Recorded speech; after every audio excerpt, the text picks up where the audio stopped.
Hello everyone, welcome to this lesson on whole numbers. Let's begin. You all know what counting numbers are, like 1, 2, 3, 4, 5, 6, 7 and so on till infinity.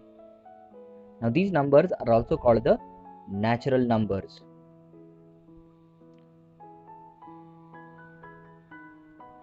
Right? Now these are the counting numbers, which means we start from 1.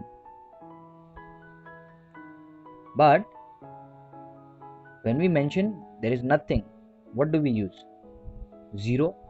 So the number 0 is the whole number. So all the natural numbers along with 0 will be termed as the whole numbers. So whole numbers will comprise of all the natural numbers including 0.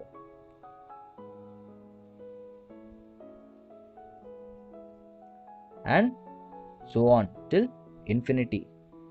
Now you cannot possibly count the natural numbers. It will go on and on. So the same applies for the whole numbers. It starts from 0 and goes on till infinity. Now let's understand the successor and predecessor of a whole number. What do we mean by successor? In simple terms, we can say successor is the number that comes after. What comes after 1? 2. What comes after 2? 3. So the successor of 2 is 3. Successor of 3 is 4. And what do we mean by predecessor? The number that comes before. So what is the number that comes before 5? 4. What is the number that comes before 10? 9. So the predecessor of 10 is 9. Predecessor of 5 is 4. Now a simple operation we can do to find out the successor and predecessor.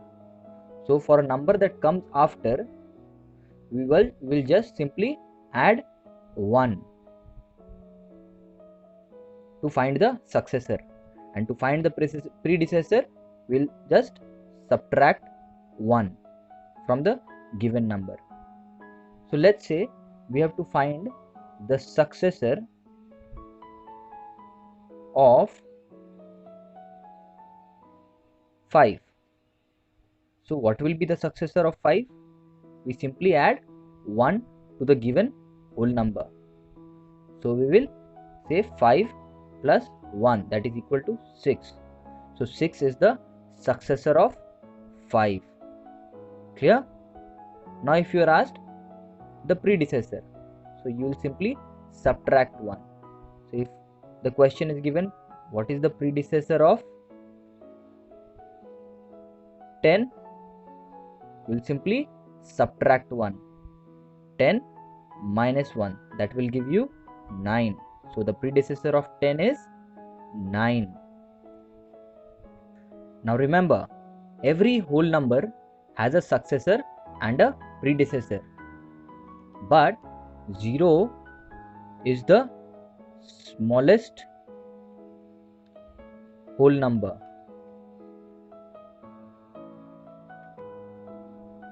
So there is no predecessor of 0 that will be a whole number.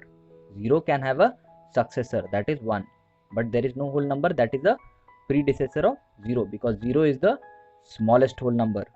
Clear? Now representation of whole numbers on the number line.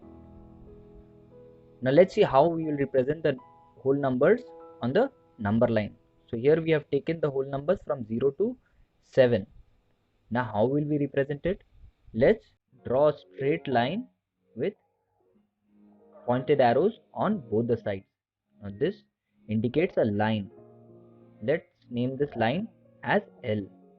Now you can mark a point to indicate 0. Then take an appropriate with and mark it as 1. Then the distance that you have taken between the 0 and 1, or the space that you have left, okay, that same distance should be maintained between the points 1 and 2. Then we'll do the same for all the points. So we have plotted the points, or you can say the whole numbers, on the number line, that is 0 to 7. Now we can name these points as well. Let's name this point 0 as O. Let's name this point 1 as A, then B, C, D, E, F, G, and you can plot the other points as well. So you're clear with the representation of whole numbers on the number line? Fundamental operations on whole numbers.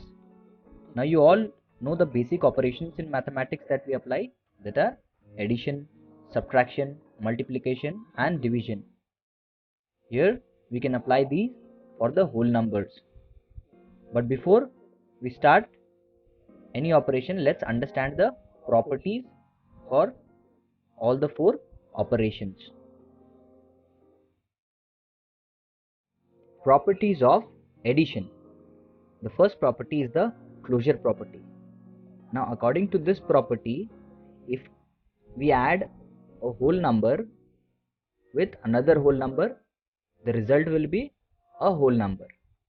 So if I add A plus B, let's say A be a whole number and B be a whole number, then the result will be a whole number. So this A plus B, that answer you will get, will be a whole number. Clear? So in simple terms, we can understand that whole number plus another whole number will be equal to a whole number. So this is the closure property. Clear? Now commutative property. Now commutative property means the order of the addition doesn't matter. Means if I change the order of the terms, or let's say if it is given A plus B, so A is a whole number and B is a whole number. If I add A plus B, and if I change the order and do B plus A, we will see that the outcome will be the same. So if I add 2 plus 3, and if I change the order and add 3 plus 2, both will result in 5. So the order doesn't affect. So if you commute the place of the whole number, it doesn't affect the result. Clear? So this is commutative property. A plus B is equal to B plus A. Now associative property. Now what does the associative property suggest? That if A plus B and plus C is done, and then if I do A and I associate B with C, the result will be the same. So if I add these two whole numbers first, okay, then add with the next third whole number C, and in this case if I add the second two whole numbers with the first whole number, the result will be the same. So let's say 2 plus 3 plus 1, let's say, is equal to 2 plus, for B let's make 3 and 1. Now in this case, the bracket means the operation we need to do first. So 2 plus 3 is 5, and 5 plus 1 gives you 6, right? Now here the bracket suggests that we do 3 plus 1 first. So 3 plus 1 will be 4. 4 plus 2 will give us 6. The result is same. So this is the associative property. Means if you associate A with B with A and then B with C, the result will not be affected. The answer will be the same. Now it can be applied to any of the whole numbers. Okay? Clear? 0 is called the additive identity. Now what do we mean by additive identity? It means that if I add any whole number with 0 and then add 0 to a whole number, the result will be the same. Means the whole number itself will be the answer. So let's say if A is a whole number plus 0, it will be equal to, if I do 0 plus A, and that will be equal to what? A. Means if I do either A plus 0, I'll get A, and if I do 0 plus A, then also I'll get A. In simple example, we can understand that if I do 5 plus 0, I'll get 5, and if I do 0 plus 5, then also I'll get 5, right? That's why 0 is called the additive identity. Means even if I add 0 to any of the whole numbers, the identity of that number doesn't change. It remains the same. So 5 will still remain 5 after being added with 0. So clear why 0 is called the additive identity? Properties of subtraction. Now the closure property also holds for the subtraction of whole numbers, but there are certain restrictions imposed. So if I subtract a whole number from another whole number, the result will be a whole number, but the whole number that is being subtracted should be smaller than the whole number from which we are subtracting it. Then only it will result in a whole number, or both the whole numbers should be the same. Then only it will result in the whole number. So here if I do A minus B, it will be a whole number. It will be equal to A minus B, a whole number, only, or you can say if A is greater than B or A is equal to B, but A should not be less than B. Means the first number from which we are subtracting the second number should not be less than the second number. So A should be greater than B or A should be equal to B, right? So let's take an example. Let's say if I subtract 2 from 5, so 5 is greater and 2 is small, so it will result in 3. That will be a whole number. And the next, if I take A is smaller, okay, if I take A to be 3 and B to be 5, now this will not result in whole numbers. Now you learn about this in integers chapter, such scenarios, okay? So this case cannot be applied here. So closure property cannot be applied if A is smaller than B. So only if A is greater than B or A should be equal to B. If 5 and 5 are same, 5 minus 5 will result in 0. 0 is a whole number, right? So this condition cannot be applied here. We have to keep in mind when we are applying the closure property for subtraction that A should be greater than B and A should be, or you can say A should be equal to B. Clear? Now commutative property. Now if we look at the commutative property, we'll see that A minus b will not be equal to b minus a, right? If I take 5 minus 2, it will be 3, but can we do 2 minus 5? No, that will not be the same, the result will be different. So commutative property is not applicable, or you can say does not hold for subtraction. Okay, then let's take the associative property. A minus b, if I take and then I subtract c, we will find that it is not equal to a minus b minus c. They will not be equal. Why? Let's take an example.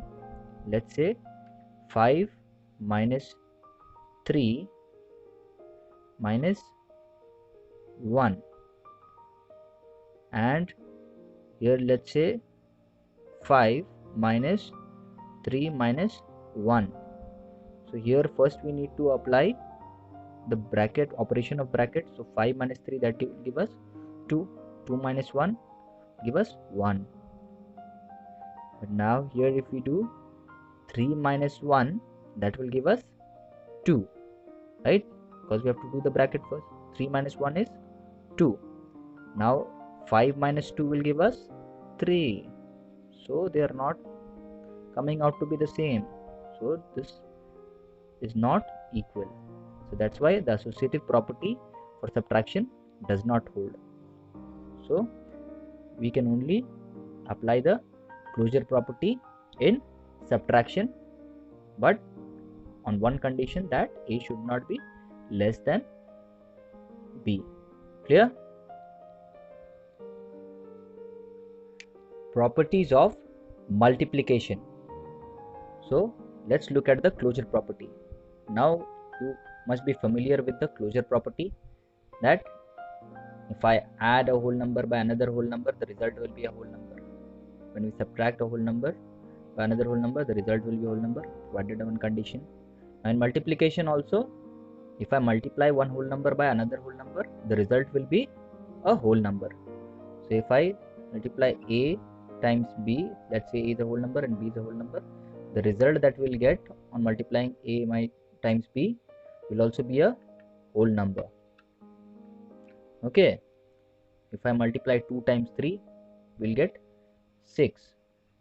Okay, let's say 2 times 6, that will give us 12. So 12 is also a whole number. Clear? So this is the closure property. Now commutative property. It means if we change the order of the number, okay, order of multiplication that we are doing, if we change it, the result will not be affected. So if I do a times b, it will be equal to b times a. So if I do 2 times 3, that will also be 6, and 3 times 2, that will also be 6. So it doesn't affect, the changing the order doesn't affect the result. Associative property. Now what was the associative property? So in case of multiplication, if I associate a multiplied by b, if I associate them together and multiply by c, we'll see that if I leave a alone and associate b with c, the result will be the same. So let's take an example. If I say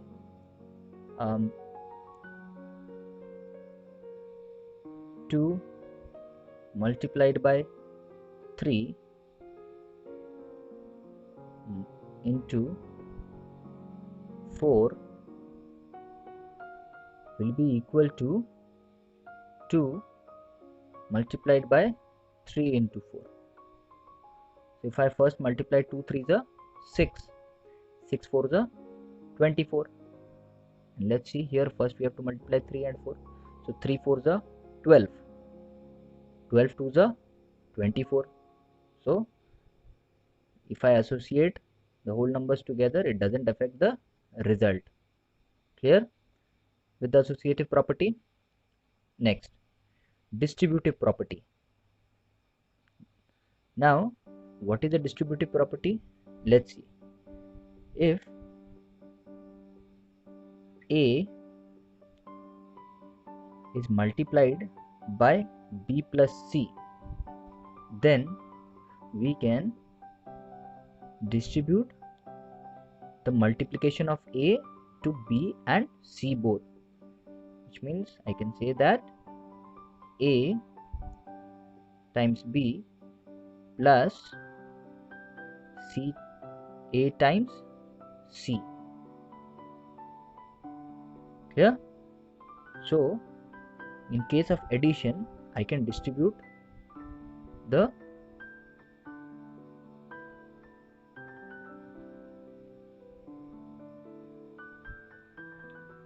multiplication of A with B and C. So A multiplied by B and A multiplied by C. Now in case of subtraction also we can do the same. So if A is multiplied by B minus C, so I can distribute the multiplication of A over B and C.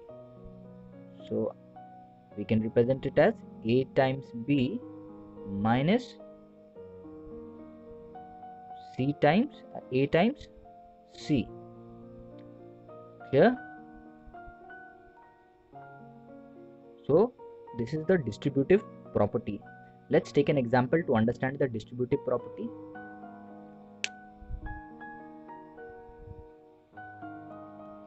Let's say if A is 2 times B is 4 and C is 3. So if I distribute them, so 2 times 4 and we'll add 2 times 3, that is A into C. Right, now let's see if the result is the same or not. So first we need to solve the bracket, that is 4 plus 3, that is 7. So 2 7s are 14, right? And let's see if this also comes out to be 14. 2 4s are 8, 2 3s are 6. So 8 plus 6 gives us 14. So the distributive property is correct. So this was the distributive property of multiplication over addition. Now the distributive property of multiplication over subtraction. Let's see. So let's say 2 times 4 minus 3, and let's distribute. So 2 times 4 and 2 times 3. Let's see. So 4 minus 3 will give us 1. So 2 1s are 2. 2 4s are 8 and 2 3s are 6. 8 minus 6 will give us 2.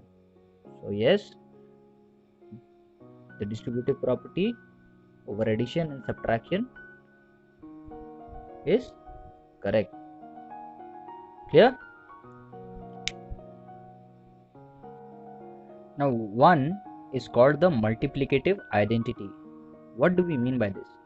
Let's say you multiply a whole number A which is not equal to 0 by 1, then we'll see the result will be A itself.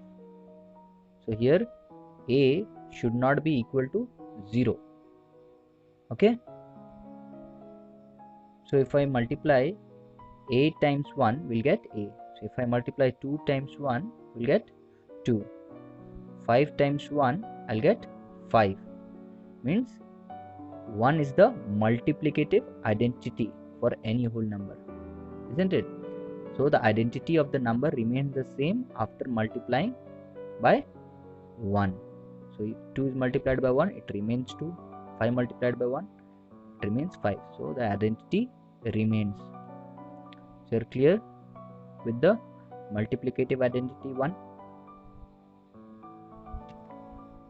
Now you all know the division algorithm, right? Like dividend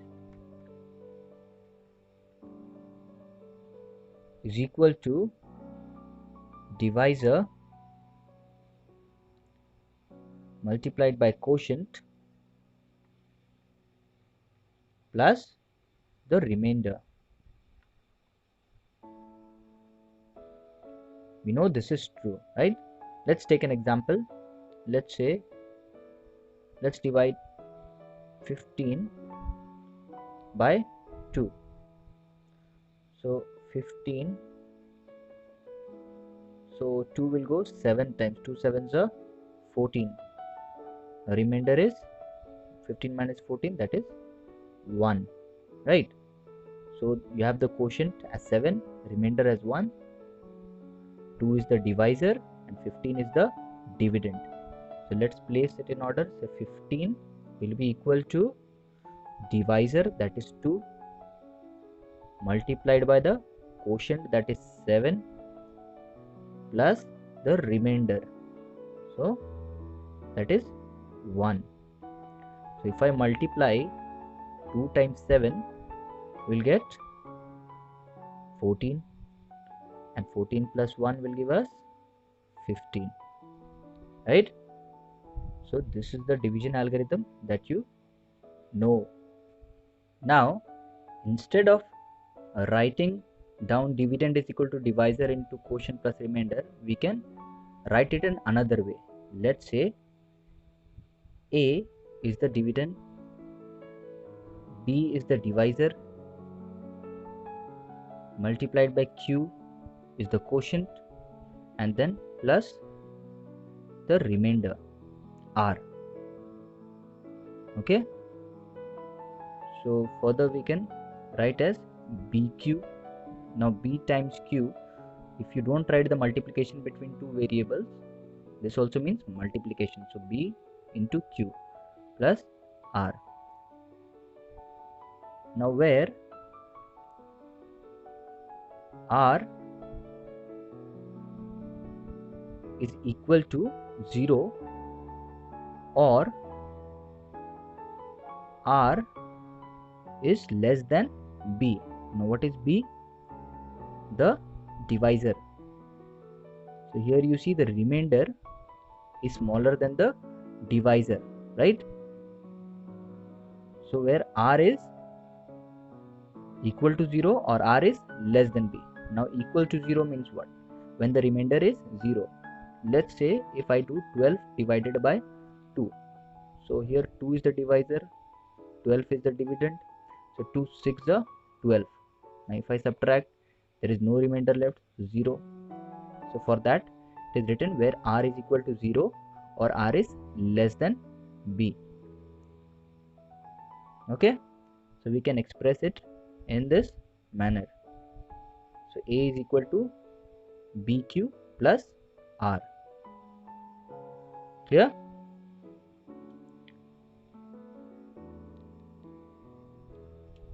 Properties of division. Now in properties of division, like it is not necessary that the closure property will always occur. Let's say if A is a whole number and B is a whole number. So if I divide A by B, then the result may not necessarily be a whole number. You can say is not always a whole number.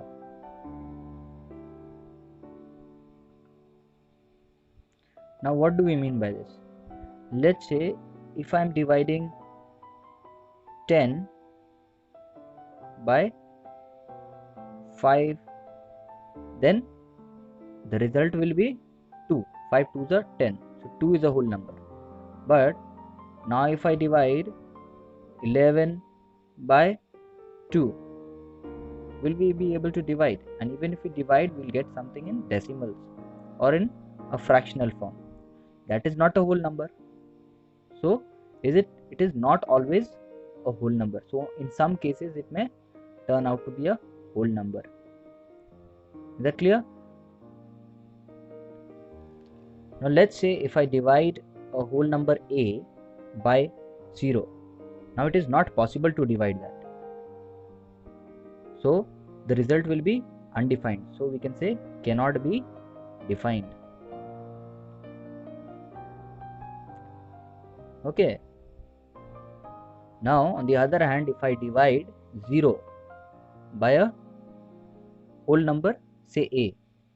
So here a should not be equal to 0. So a can be 1 and more than that, but not equal to 0. If it is 0, then it cannot be defined.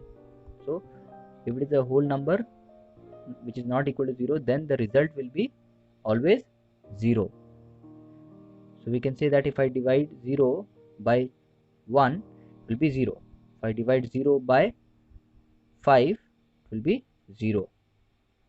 So 0 divided by any of the whole numbers will give us 0 except 0. So you cannot have 0 as a divisor.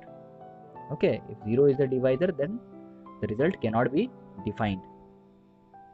So I hope this is clear to you. So let's practice. Find the sum and verify the commutative law of addition. So the first question we have 256 and 479. Now the first part says find the sum. So let's find the sum. So it will be 256 plus 479. Let's add them up. So 256 plus 479, 9 plus 6, 15, carry 1, 7 plus 5, 12, plus 1, 13, carry 1, 4, 5, 6, and then 7. So we have 735 as the sum. So we have got the first part, find the sum. Now what they are asking? Verify the commutative law of addition. Now we have to verify. Let's see. Now what is the commutative law? That a plus b will be equal to b plus a. So in this case, what we have to verify? To verify that 256 plus 479 is equal to 479 plus 256. So a plus b and b plus a. So this we have to verify. So let's take the left hand side and add, and then take the right hand side and add. So here we will not say this is equal to, now we will just verify because they are asking for verification. So we'll take left hand side first and add. So 256 plus 479 will be equal to 735, right? And taking the right hand side of the equation, we can say that 479 plus 256 is equal to 735, right? So we see that both the results turn out to be the same. So we can say therefore LHS is equal to RHS, right? So hence proved.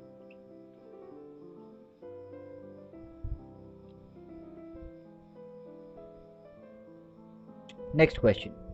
Find the products using most convenient grouping. So here you have to find the product of these numbers. Now you have to group them according to your convenience. So let's say we group 327 into 125 and we group 16 and 12. So we have to multiply 327 and 125. What will we get? When you multiply the result will be 40,875 into 16 times 12. Now what will be 16 and 12? 16 multiplied by 12 will give us 192.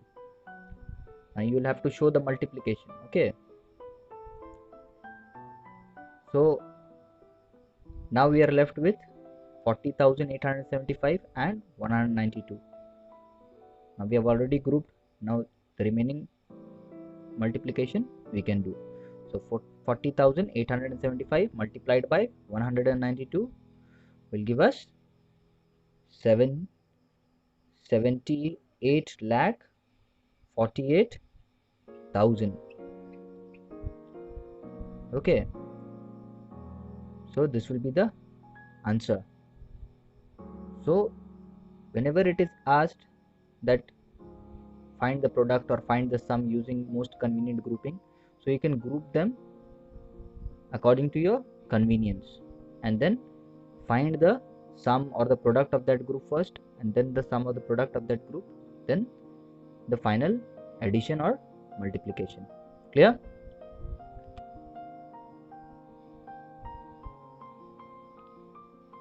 Find the products using distributive property.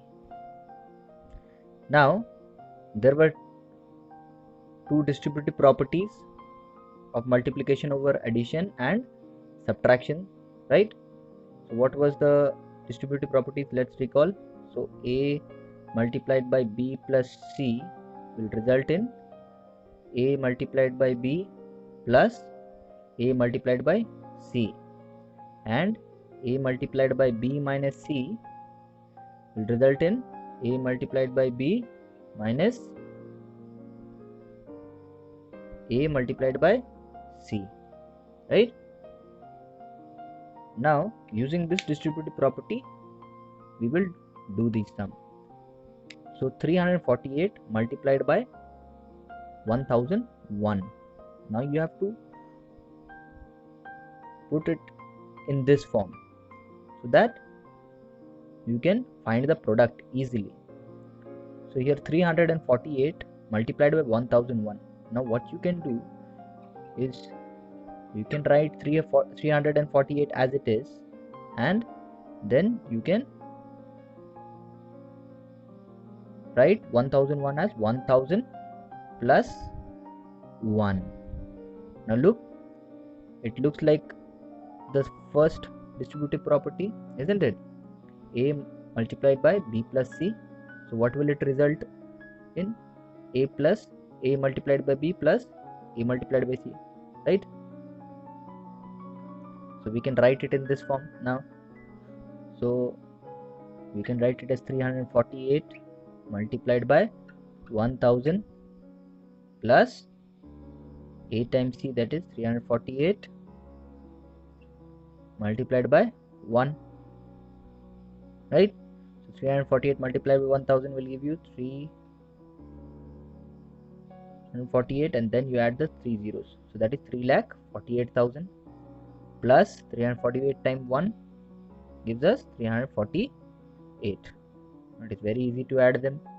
The result will be 348 and 348. So see how the distributive property helped you find the product of 348 times 1001. Clear? Now we have to find the product using distributive property for 9830 multiplied by 999. Now we can arrange this in this order: 9830 multiplied by 1000 minus 1, we can say, right? 1000 minus 1 will give us 999. So this is the distributive property we can apply. A multiplied by B minus C, it will give us A times B minus A times C. So here A is 9830. 9830 into 1000, then minus sign, A times C, that is 9830 times 1. Let's see what we get. So 983 and then we have 4 zeros. So it is 98,30,000 minus 9,830 times 1 will give us 9,830. Now let's subtract it. 98 lakh 30,000 minus 9,830 will give us 9820,170. That is 98 lakh 20,170. See how the distributive property made it easy to find the product of these two numbers. Clear?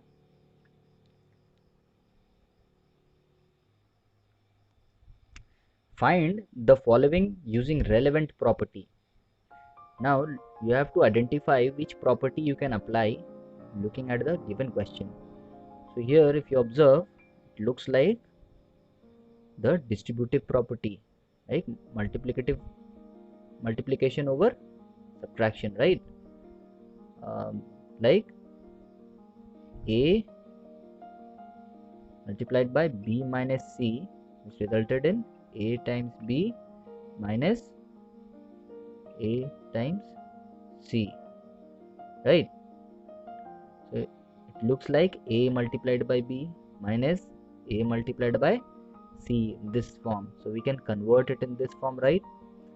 So let's convert this in this form. So we can say 93,078 multiplied by, then we can put inside the bracket B and C, it is 1,786 minus 786. Now 93,078 multiplied by 1,786 minus 786 will give you 1,000. See?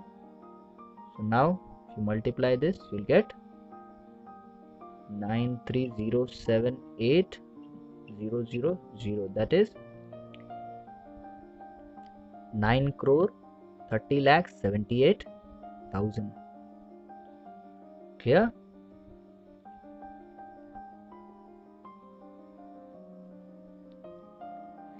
Divide and verify the answer by division algorithm. So you have to first divide and then verify this using the division algorithm. So let's divide this. So 160 divided by 15. So 15 ones are 15. What will be left? 1 and it carry down 0. Then 15 will be able to divide 10? No.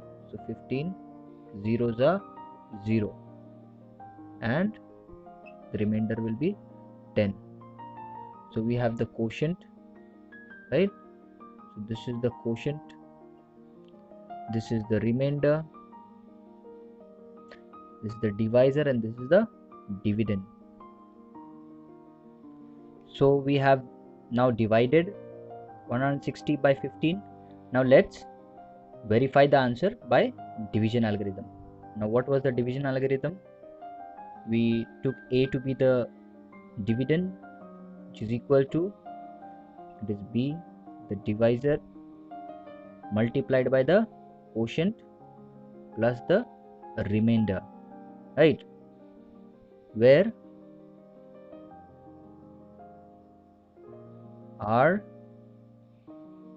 is equal to 0 or R is less than B, right? So in this case, what is the value of A? Is 160, that is the dividend. What is the value of B, the divisor? That is 15. Q, what is the quotient? 10, and the remainder is also 10. Now it should satisfy this equation. So let's take BQ. Okay,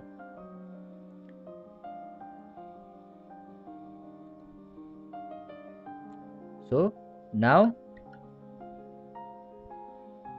BQ plus R should be equal to A, right? We know the value of A. So let's take BQ plus R. What is B? It is 15 multiplied by Q, that is 10, plus R. What is R? 10. Let's see what we get. 15 times 10 is 150 plus 10, which will give us 160. And we know that A is equal to 160. We can say 160 is equal to A, right? So we will say hence verified.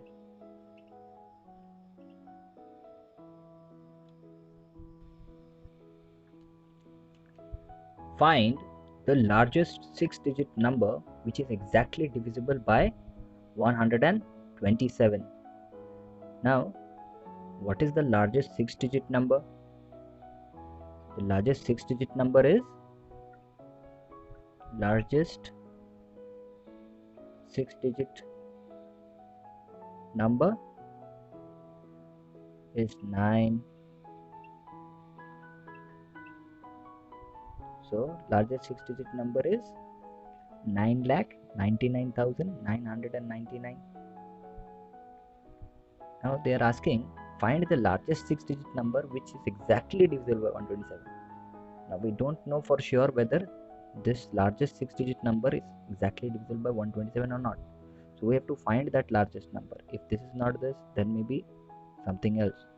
So what we will do is we will divide this largest 6-digit number by the number given.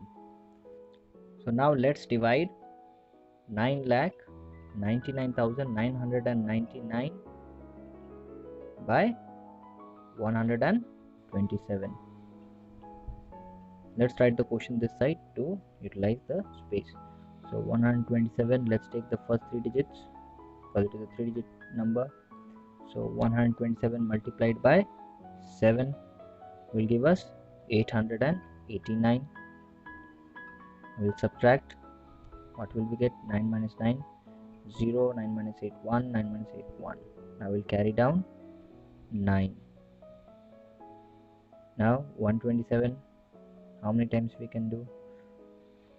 8 times to get 1016, which is less than that, because if I multiply 127 9 times, it will be more than that.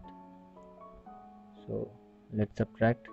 So 9 minus 6 will give us 3, 10 minus 1, because I'm carrying 1, so 10 minus 1, 9, and then we'll have nothing left. Let's carry down 9 here, so 939. Now what number should I multiply to get 939? If I multiply by 7, I'll get 889. After 8, I multiply, I get 1016, that is more. So we'll multiply by 7, we'll get 889. Now 9 minus 9 will give us 0. Take a 1. So here we carry 1. 13 minus 8 will give us 5. And this is 8, so no remainder left. Now we'll carry down 9 here. Now 509. Now we can multiply 127 4 times to get 508. Now if we subtract, we'll be left with only 1 as the remainder, right? Now you observe that if I try to divide this, when I try to divide this largest 6-digit number by 127, we are left with the remainder 1. Means if I had reduced 1 from this dividend, this number 127 would have perfectly divided the number, right? So to find the largest 6-digit number, we'll simply subtract the remainder from the largest 6-digit, because we have to find the largest 6-digit number that is divisible by 127. Therefore, required number is equal to, do it here, 9,99,999 minus 1.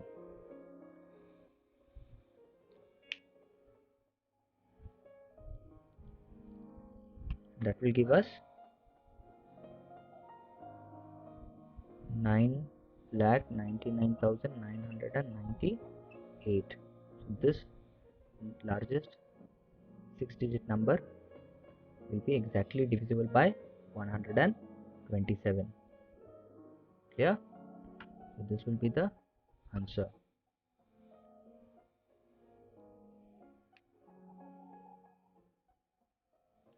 So I hope you've understood this lesson. Practice the questions. Stay safe. Keep smiling. Thank you.